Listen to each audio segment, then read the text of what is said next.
to hear, because it's taken 75 years to hear. I mean, it's really taken a long time, and I think that everybody is tired of this. I remember I did grow up here. I grew up not in the Bay, but in the Northwest.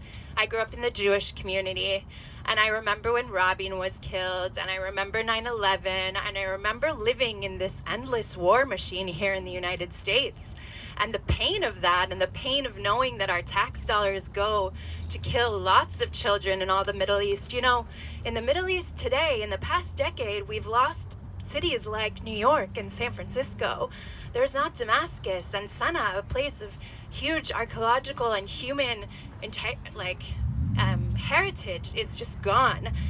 It's an incredibly painful relationship we have with the Middle East and the US.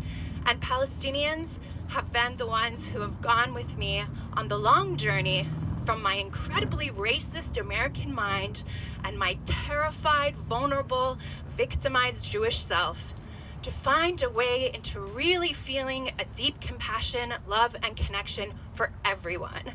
Everyone. From the soldier that is in Gaza to the Hamas fighter that has also been everywhere. So I really want to remind us also of how this struggle is so intergenerational. How many generations of people have passed this down and have had to deal with this suffering and have turned it into incredible activism. Some of the best activists in the world are Palestinians today, and Israelis, of course. There are few, but there is not enough.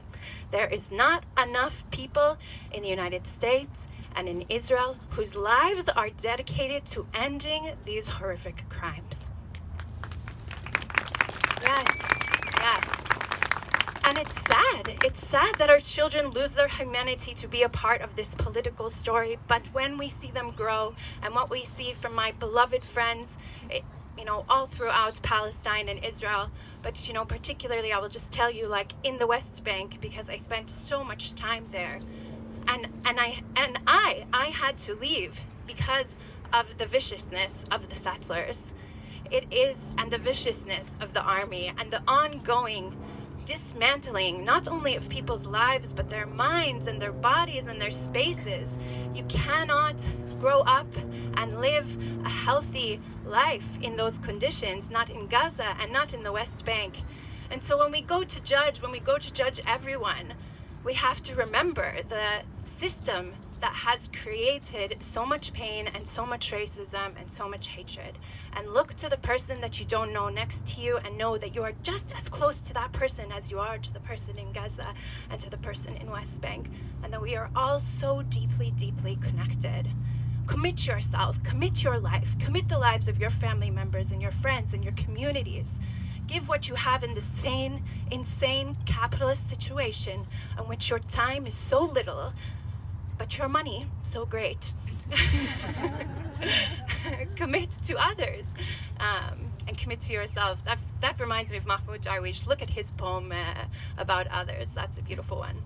I'm keeping the time, so I'm going to invite the next person to come and take the mic for me. I could go on for long, but thank you for this.